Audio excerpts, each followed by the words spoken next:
Welcome. ഇന്നൊരു പാലക് പറാത്തയാണ് ചെയ്യാൻ പോകുന്നത്. അതിന് ഇവിടെ എടുത്തിരിക്കുന്ന ഒരു പിടി പാലക്ക് ഇത് തിളയ്ക്കുന്ന വെള്ളത്തിലിട്ട് 1 മിനിറ്റ് തിളപ്പിച്ച് എടുക്കാം. വെള്ളം നന്നായിട്ട് വെട്ടി തിളയ്ക്കുന്നുണ്ട്. കഴുകി വൃത്തിയാക്കി വെച്ച പാലക്ക് അതിലേക്കിടാം. 1 മിനിറ്റ് ഒന്ന് തിളച്ചാൽ മതി, ഒന്ന് വാടിയാൽ മാത്രം മതി. ഇങ്ങനെ ചെയ്യുന്നതിന് ബ്ലാൻഡ് ചെയ്യുക എന്ന് പറയും.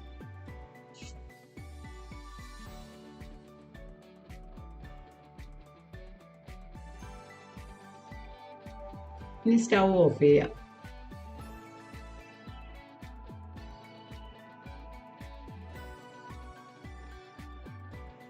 ഇനി ഇത് തണുത്ത വെള്ളത്തിൽ ഇടാം. പാലക്കിൻ്റെ ചൂടെല്ലാം മാറിക്കഴിഞ്ഞപ്പോൾ തണുത്ത വെള്ളത്തിൽ നിന്ന് എടുത്ത് മാറ്റിയതാണ്. ഇതിനോടൊപ്പം 2 പച്ചമുളക്, ഒരു ചെറിയ കഷ്ണം ഇഞ്ചി, 2 അല്ലി വെളുത്തുള്ളി ഇത്രയും കൂടി മിക്സിയിലൊന്ന് അരച്ചെടുക്കാം. ഇനി പറാത്തയ്ക്കുള്ള മാവ് കുഴയ്ക്കാം. 2 കപ്പ് ആട്ടയാണ് എടുത്തിരിക്കുന്നത്. ആവശ്യത്തിന് ഉപ്പ്, 1/2 ടീസ്പൂൺ അയമോദകം, 1/2 ടീസ്പൂൺ സാദാ ജീരകം, 2 ടീസ്പൂൺ നെയ്യ്. നേരത്തെ അരച്ചെടുത്തുകൊണ്ട് വന്ന പാലക്ക് കുറേശ്ശെ വെള്ളം ഒഴിച്ചെടുക്കാം. ചൂടുവെള്ളമല്ല, സാദാ വെള്ളമാണ്.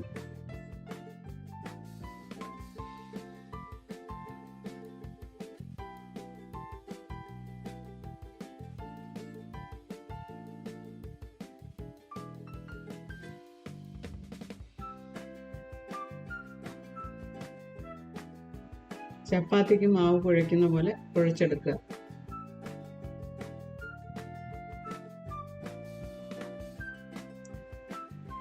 അല്പം നെയ്യ് അതിൻ്റെ പുറത്ത് തടവി 10 മിനിറ്റ് റെസ്റ്റ് ചെയ്യാൻ വയ്ക്കാം. നെയ്യ് തടവുന്നത് മാവ് ഡ്രൈ ആകാതിരിക്കാൻ വേണ്ടിയാണ്. ഇനി പറാത്ത പരത്തി തുടങ്ങാം.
ഇങ്ങനെയാണത് മടക്കുന്നത്.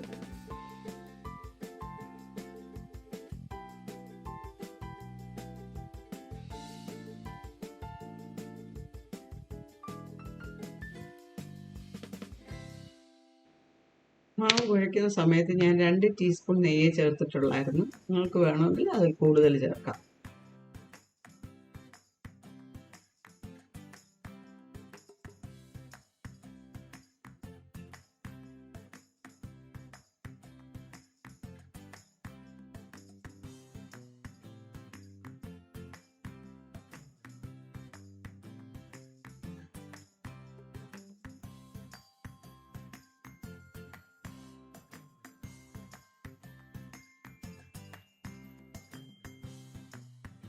ഇനി ഇത് മാറ്റി വയ്ക്കാം.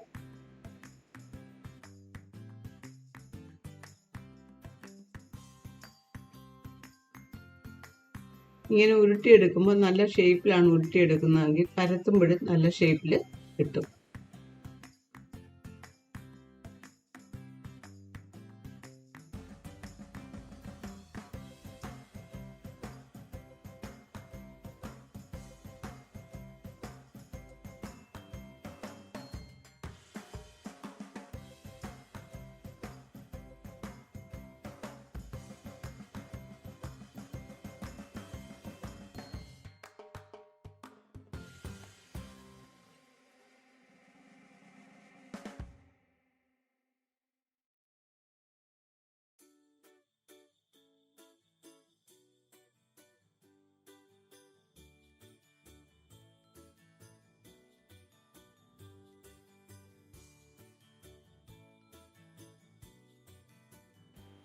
ഇതിൻ്റെ പുറത്തുള്ള മാവ് ഇങ്ങനെ തട്ടിക്കളഞ്ഞെടുത്താൽ നന്നായിരിക്കും. ഇനിയുള്ളതും ഇങ്ങനെ തന്നെ ചെയ്യാം. പാൻ ചൂടായി, ഇനി ഇത് ചുട്ടെടുക്കാം. 2 വശവും കുറേശ്ശെ നെയ്യ് തൂത്ത് ചുട്ടെടുക്കാം.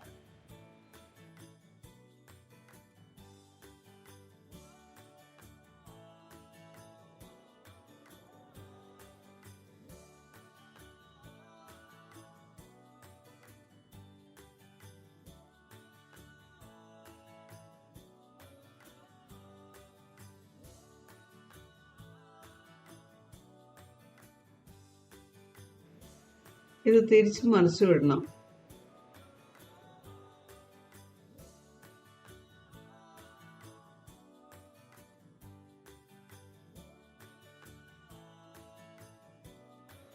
ഇതാ പൊങ്ങി വരുന്നത് കണ്ടോ?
പാലക് പറാത്തയോടൊപ്പം കഴിക്കാൻ വേണ്ടി ഒരു സാലഡ് തയ്യാറാക്കാം. സാധാരണ ചെയ്യുന്ന പോലെ ഉള്ളി, പച്ചമുളക്, ഇഞ്ചി അതരിഞ്ഞ് അതിൽ ഉപ്പും ചേർത്ത് തൈര് ചേർത്ത് ഉപയോഗിക്കാം.